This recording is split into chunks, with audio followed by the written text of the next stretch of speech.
막 시간이 조금 지났지만은 꼭 공부를 해야 될 게 있습니다. 여러분, 시민 저항권에 대해서 들어보셨습니까?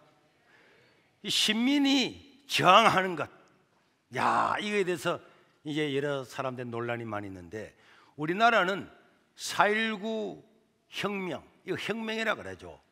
그래서 우리나라 헌법 전문에 시민이 가진 저항권에 기록을 했어요. 헌법 전문 중에서 앞에 조금 한 줄은 자르고, 유구한 역사와 전통에 빛나는 우리 대한민국은 3.1운동으로부터 건립된 대한민국 임시정부와 임시정부의 법통과 불의에 한거한 4.19 민주 이념을 개성하고, 불의에 한거한 4.19 민주 이념을 개성하고, 요게 시민 저항권의 우리나라의 근거입니다.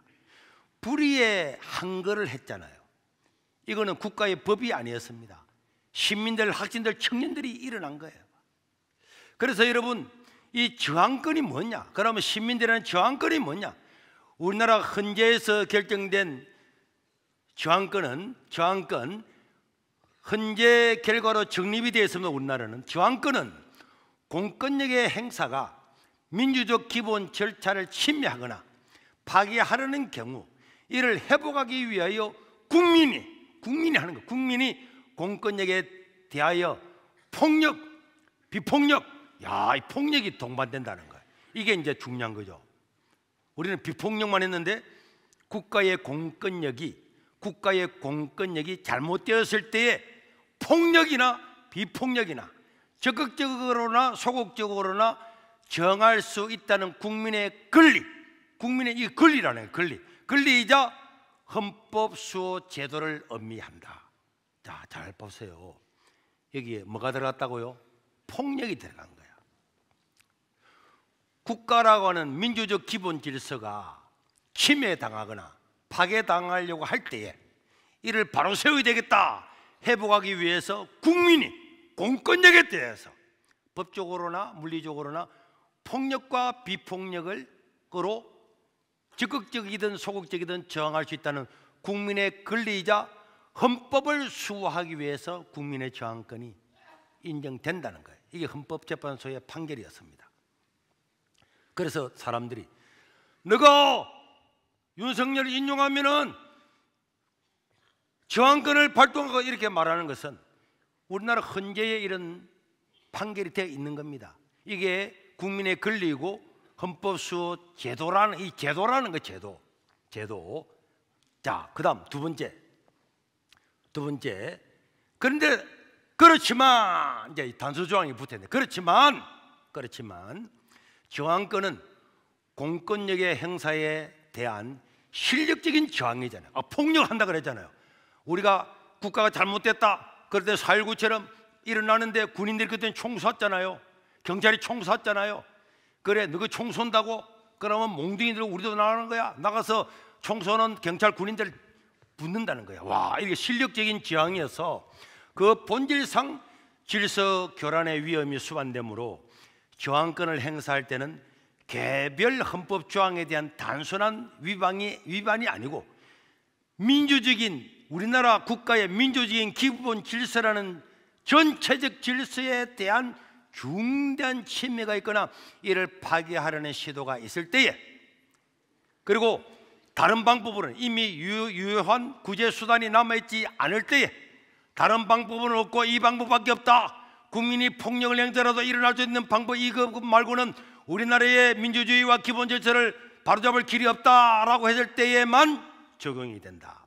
또한 그 행사는 민주적 기본 질서의 유지, 회복이라는 그 목적에 그쳐야 되고, 이것을 가지고 정치적, 사회적, 경제적 체계를 개혁하기 위해서 정부를 엎어가지고 우리가 정권을 잡기 위한 이런 수단으로는 이용될 수가 없다라고 하는 것이 우리나라 헌법재판소의 판결이었습니다. 이게 국민 저항권이에요. 그래서 여러분, 이 국민 저항권, 제가 볼 때는 만약에 윤석열 대통령을 파면하는 이런 일이 일어나게 되면은 제 개인적으로는 국민 저항권이 일어날 가능성이 많이 있습니다. 왜 그러냐? 대통령을 체포하고 구금하고 헌법재판소가 재판하는 그 과정에서 국가의 공권력이 사법 절차를 지키지 않는다고 하는 것이 많은 사람들의 의견이잖아. 이건 아닌데, 국민 반 정도가 이건 아닌데, 국민 반 정도가 이건 아닌데 하는 것을 만약에 인용을 해가지고 대통령을 파면시킨다, 이거는 민주주의의 기본 질서가 무너지는 거예요. 그럴 때는 제가 볼 때는 국민 저항권이 일어날 가능성이 저는 있다고 봅니다. 그리고 앞에서 말했던 존 낙서라고 하는 사람도 이 저항권에 대해서 아주 자세하게 기록을 했습니다. 그는 정부의 건의가 하나님께로 온 것은 사실이지만 만약 정부가 하나님을 거스르면 신앙적인 이유로 시민이 저항할 권리가 있다, 이렇게 하고, 이 존 낙서는 자기 자신이 스코틀랜드를 지키기 위해서 수비대를, 군대를 만들어 가지고 성을 지키고 조직적으로 싸웠던 사람이었습니다. 이 사람의 이런 것들이 조금 급진적이기는 하지만은 이거는 굉장히 중요한 의미가 있는 것입니다.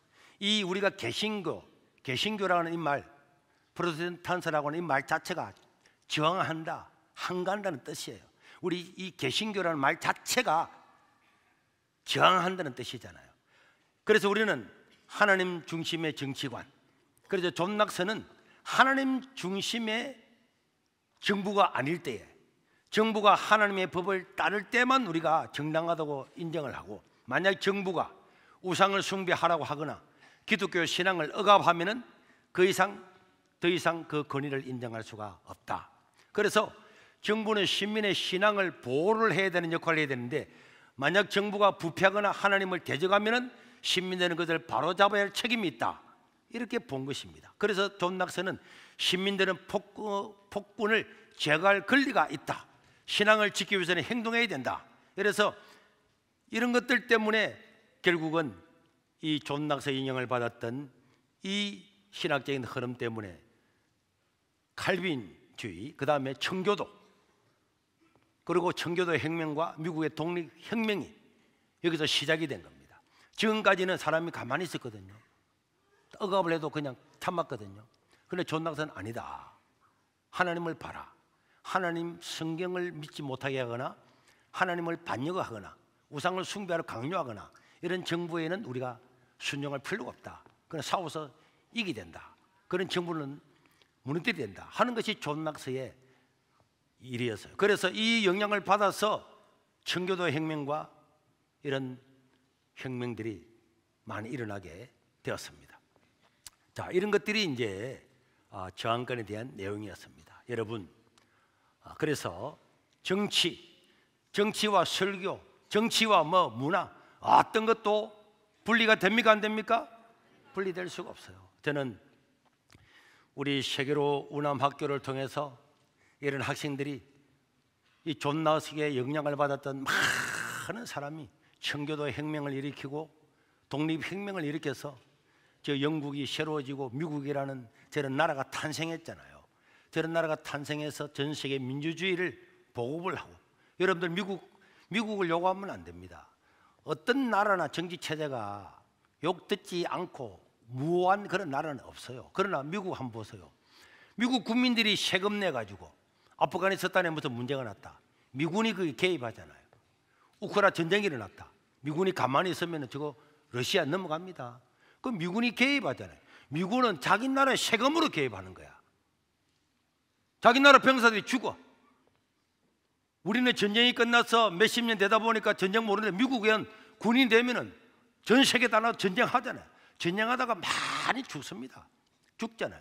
거기에 미국 사람들이 생각할 때는 왜 우리 돈 내가 우리 젊은이들이 왜 그게 개입해가지고 거기서 죽는데?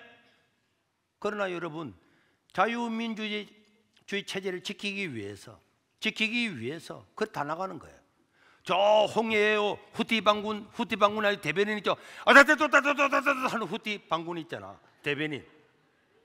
그러고 지나가는 막 상선에 폭격하잖아요. 유조선에 폭격하잖아요. 그 미국이 가만히 놔둔다. 우리나라 문제 아닌데 가만히 놔두면 전 세계 물류가 올 수도 없답니다. 기름값이 몇 배로 오를 겁니다. 그렇게 못하도록 미국이 개입합니다. 그러니까 미국은 세금 내 가지고 어마어마하게 돕니다.